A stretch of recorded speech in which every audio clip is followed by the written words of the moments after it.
YCP ఆధ్వర్యంలో Visakha collectorate వద్ద చేపట్టిన వైసీపీ యువత పోరుబాట ఉద్రిక్తతకు దారితీసింది. పోలీసులు వైసీపీ కార్యకర్తల మధ్య తోపులాట జరిగింది. కలెక్టరేట్ వద్ద కూడా నిలబడేందుకు అనుమతి లేదంటూ పోలీసులు చెప్పడంతో కార్యకర్తలు బారికేడ్లు నెట్టుకొని లోపలికి వెళ్లేందుకు ప్రయత్నించారు. పోలీసుల చర్యను వ్యతిరేకించిన వైసీపీ నాయకులు కూటమి ప్రభుత్వంపై విమర్శలు చేశారు. 20 లక్షల ఉద్యోగాలని చెప్పి యువతను మోసం చేసిందని ఆరోపించారు. ఎన్నికల హామీల్లో చెప్పిన నిరుద్యోగ భృతి మాట ఏమైందని ప్రశ్నించారు.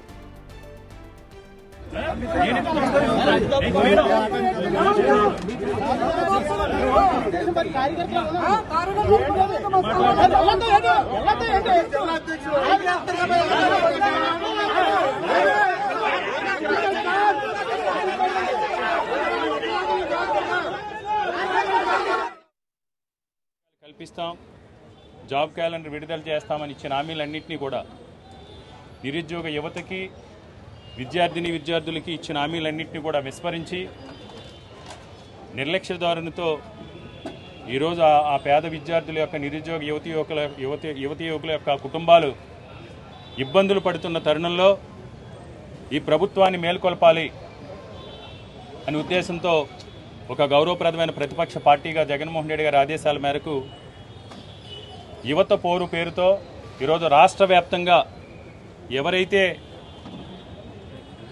కొట్టబడి అన్యాయం చేయబడ్డారో ఆ యువతి యువకుల్ని, ఆ విద్యార్థులను అందరినీ కూడా ఐక్యం చేసుకుని ఈరోజు యువత పోరు కార్యక్రమాన్ని నిర్వహించడం జరిగింది. అదేవిధంగా వసతి దీవెన, విద్యా దీవెనకి సంబంధించి మొదటి సంవత్సరం 2024లోనే విడుదల చేయాల్సిన 3,900 కోట్లు కానీ, రెండో సంవత్సరం విడుదల చేయాల్సిన ఇంకొక 3,900 కోట్లకి సంబంధించి కానీ ఆ రోజు యువగలంలో కానీ మేనిఫెస్టోలోనే కానీ పొందుపరిచిన విధంగా మీరు విడుదల చేస్తానన్న జాబు క్యాలెండర్ గురించి కానీ, ముఖ్యంగా ఒకవైపు ఉద్యోగాలు కల్పిస్తామని విద్యా దీవెన, వసతి దీవెన ద్వారా విద్యార్థులు మేలు చేస్తామని అవి చెయ్యకపోగా ఈరోజు ఈ కూటమి ప్రభుత్వం అధికారంలోకి వచ్చిన తర్వాత జగన్మోహన్ రెడ్డి గారు కల్పించిన 2,66,000 మంది వాలంటీర్లు ఉద్యోగులను తొలగించడం జరిగింది. 9,200 మంది ప్రత్యక్షంగా ఎండియూ ఆపరేటర్స్ని, వాళ్ళ అటెండర్స్ని కలిసి 18,004 మంది ఎండియూ ఆపరేటర్స్ని తొలగించడం జరిగింది. యాప్ కోర్సు సంబంధించి కూడా ఈరోజు పెండింగ్లో పెట్టడం జరిగింది. అంతేకాకుండా విద్యా వైద్య రంగంలో ఏదైతే ఉద్యోగాలు ఇస్తామన్నారో వాటిని కూడా ఈరోజు నిర్వీర్యం చేసి ఈ ప్రభుత్వం నిర్లక్ష్యంగా వ్యవహరిస్తూ ఉంది. ఈరోజు మా యొక్క డిమాండ్ సంబంధిత కలెక్టర్ గారికి వైఎస్ఆర్ కాంగ్రెస్ పార్టీని మేము అందించడం జరిగింది.